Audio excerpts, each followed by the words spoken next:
Well, let's get more now. We can speak to Edward Djerejian, who's a former US ambassador to Israel, also a senior fellow at the Harvard Belfer Center, who served as Assistant Secretary of State for Near Eastern Affairs. He joins us now from France. Thank you very much indeed for taking the time to speak to us, Ambassador.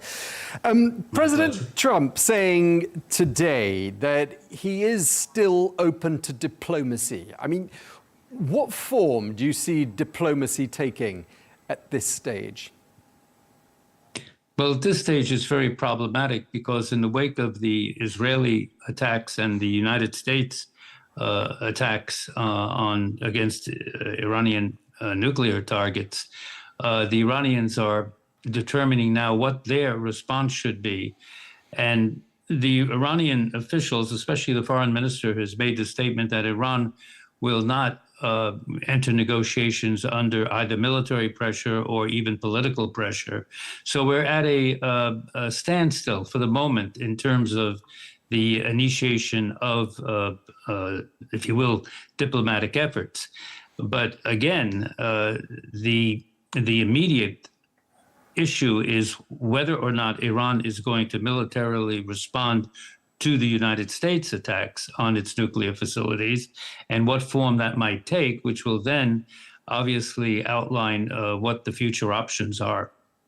Yeah, I mean, just staying with diplomacy for a little while longer. I mean, the Iranian Foreign Minister, Abbas Araghchi, has been meeting today with the Russian President Vladimir Putin. I'm just wondering what they might be seeking to achieve. Well, there's a traditional relationship, as you know, between Russia and Iran. And Russia, of course, they have this structural relationship with the Bushehr civilian nuclear facility in Iran.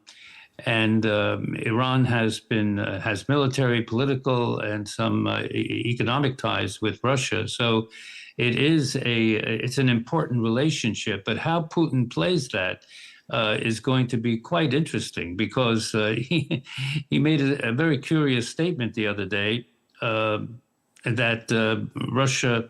Israel has many Russian-speaking citizens, and therefore Russia has also interest in Israel. So we're going to see what comes out of this this meeting. Of course, Russia has condemned the attacks on Iran, but we'll see whether Putin, given his challenges in Ukraine and the ongoing war there, whether he has the wherewithal to really get, if I could use the word, materially involved in the Iranian crisis. Right, so you don't seem to be making it sound like it's very likely, in your opinion, that President Putin will decide that now is the moment to step in and help an ally in need. Right. I think he'll offer some sort of mediation role. I think he's already done that. But yeah, how effective that would be, given a Washington stance, we'll have to see. I mean, obviously, the Trump administration, many in Washington, wouldn't be at all averse to a change of leadership in Iran. But they say that's not the goal. Having said that, I mean, when you look at the president's messages on social media, I mean, the messages are a little bit mixed, aren't they?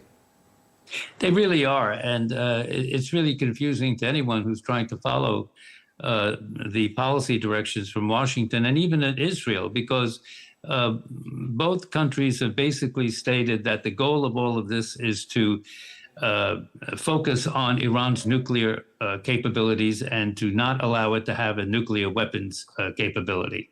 Then you see all sorts of commentary and, if you could say, different themes emerging. And the latest thing on social media that President Trump put out, he said he just coined MEGA, make Iranian great again. If the Iranians want to make Iran great again, they'll forego their nuclear ambitions and sit down and talk. But then he also, in the same message, social media message, used the word regime change. And you see Vice President J.D. Vance, who made it very clear the other day that American policy is not based on regime change in Iran. And yet you have these various interpretations that bring a great deal of ambiguity. And I think this is very, very importantly dangerous, frankly, because we need strategic clarity, especially this is a very dangerous moment in the Middle East and globally. And we need strategic clarity, especially from the United States, on what the end game is. Is the end game the nuclear capabilities alone, or is the end game regime change, or is it something else?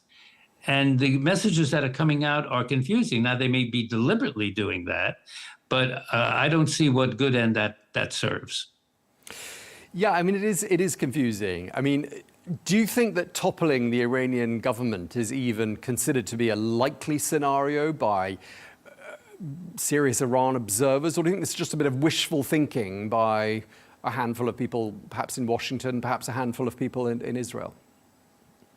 Well, I think there are some who consider a regime change, quote unquote, collateral damage. If you focus on the nuclear capabilities, but if this leads to regime change, that's a good outcome also. But that's flippant. That's not policy. That's gambling.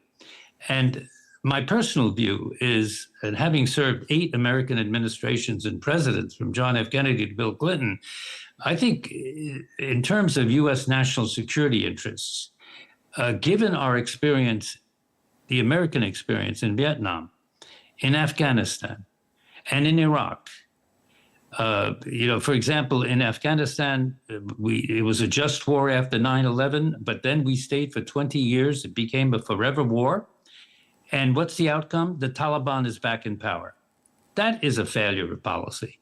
And then if you look at Iraq in 2003, yes, we did get rid of Saddam Hussein. He was a bad actor, but that led to great disruption in the Middle East and the creation of ISIS, and heightened the whole counterterrorism challenge that the region and the world faced. So getting involved in yet another Middle East war, to me, would not serve United States national security interests. And we're on the edge of that now. Yeah, I mean, on the one hand, you and others are making it sound a bit like this administration is slightly improvising. There's a bit of shooting from the hip going on here. But on the other hand, we're being told that there's a clever game of smoke and mirrors going on here. President Trump looked reluctant to get the US involved at the outset, although perhaps that was part of a smokescreen. We were told there was a bit of a rift between him and Benjamin Netanyahu, although that was, again, potentially part of a smokescreen as well. I mean, how much is this shooting from the hip, and how much is this clever smokescreen strategy? Well, some of it is shooting from the hip. Some of it is very deliberate in the modus operandi of President Trump. As you know, he likes to put out, may we call it, extreme positions that sort of have shock value on whoever his interlocutors are, somehow softening them up, and then coming in with a compromise proposal after they've been softened up, and try to make a deal. So there is in terms of President Trump's modus operandi and how he makes deals, there's some rationale to it. But this is not a real estate deal. This is geopolitics. These are issues of war and peace. These are issues of the stability of a very important part of the world. And therefore, there should be a very coherent policy. And I would think that, given what's just happened in the last few days, the military activities we've discussed, I think the focus now should be, how do we get the parties to the negotiating table? How do we get the United States and Iran to the negotiating table on a nuclear deal, somewhat akin to the JCPOA, but a much better deal? And Trump would insist on that for the obvious reasons. And I think that's the wise thing to do. But to get the parties to a negotiating table for monitoring, surveilling, controlling a much more diminished Iranian nuclear capability today. So I think in all this crisis, there is also an opportunity, despite how bleak things look now. But let me just say this. We may be entering the fog of war. And that's very dangerous. And you don't know where that can go out. And you've seen the speculation what can happen, whether there are attacks on U.S. bases or U.S. personnel, or there are attacks on Iran's Arab neighbors, or Iran blocks somehow the Straits of Hormuz, on and on. But we are on the edge of entering the fog of war, and therefore there has to be strategic clarity. And I don't see that. Sure. I mean, on the one hand, you and many in America sound like, negotiation should be the next step from here. But I mean, the Israelis, let's face it, and you were US ambassador to Israel, so perhaps you can tell us. I mean, they never liked that Iran deal that was struck by the Obama administration. They don't really seem to want another deal that's not particularly different from that previous 2015 deal. I mean, right. President Trump is being pulled in two directions, isn't he? There'll be those in America who say, look, we mustn't get sucked into another war. Diplomacy has to be the right way to go. And yet the Israelis don't seem to have a huge amount of appetite for that kind of diplomacy, do they? Well, the Israelis have a very, especially under Prime Minister Netanyahu, we've seen that in Gaza, sort of total victory, the militarization of diplomacy, if I can put it that way. What does that mean? There's been a great debate in Israel on the day after in Gaza. And Netanyahu has never outlined what his concept of the day after in Gaza would be. He just says total victory, eliminate Hamas, and he uses two phrases, demilitarization and de-radicalization of Gaza. Well, that's a tactic. That's not a strategy. What should the day after be? Is anyone talking about the Israeli-Palestinian issue and trying to prepare the groundwork in the future for negotiations to resolve the Israeli-Palestinian conflict, which is really at the core of what we're talking about? All of this started on October 7th by Hamas's brutal attack on Israelis. But this led to the conflicts we've seen in Lebanon, with Hezbollah, in Syria, with the Houthis, etc., and now with Iran as a sponsor of the so-called axis of resistance. So we're forgetting what the strategic framework is of all of this also. Who's talking about Palestine today? Sure, no one. And yet, there's no coherent strategy putting all these pieces together. Frankly, if I could put it this way, I would like to see my country, the United States, start playing chess in the Middle East and not checkers. I mean, you've alluded to the fact that we're in a very dangerous situation right now. I mean, let's help us understand that. What sort of dangers, what sort of worst case scenarios are you envisaging? Well, I think the worst case scenario is if Iran decides, after the American attacks and after the continuing Israeli military operations, to respond in some sort of kind and target American bases, target American military officials, or try to block the Strait of Hormuz, as you know, which provides approximately 30% of the flow of energy to the world. This would raise the price of oil up. I don't know how much, but certainly it would be veering toward the hundreds of dollars a barrel. And what impact will that have on various countries and energy security? That's one thing. Will the Iranians try to use some of their surrogates, even though they were weakened, so for example, in Iraq, to strike at American personnel bases there? Et cetera, et cetera. Or will the Iranians go for a dirty bomb? They still have enriched uranium, and they still have the knowledge, the nuclear physicists, the engineers, the scientists who know how to make a bomb.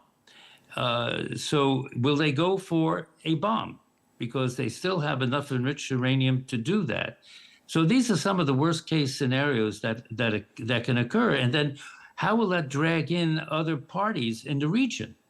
Our friends and allies in the Middle East, the Gulf countries, our European allies. So again, we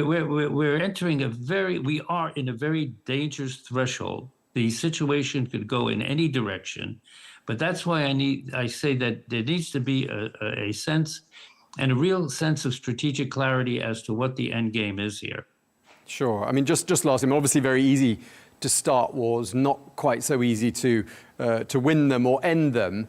I mean, just lastly, I mean, your final thoughts. I mean, supposing US lives are lost, let's imagine a scenario in which Iran, you know, like the ones you just described, Iran goes after US interests, whether it's military bases or other targets. What will be the domestic repercussions, do you think, for President Trump in that sort of a scenario? Well, that's where, when I talk about the fog of war, that's where an American president is really put.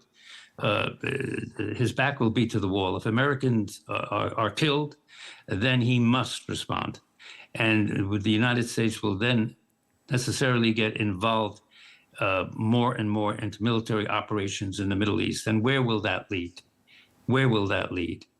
That to me is a very dangerous situation, and I just hope that the Iranians are not that suicidal that they will target American bases or officials, but will do some sort of repost to show that they're retaliating against being so badly hit, and then start opening up to diplomatic initiatives. I hope that's the way out. But if there are American casualties, the American president will be hard put not to do something even more definitive than what's been done.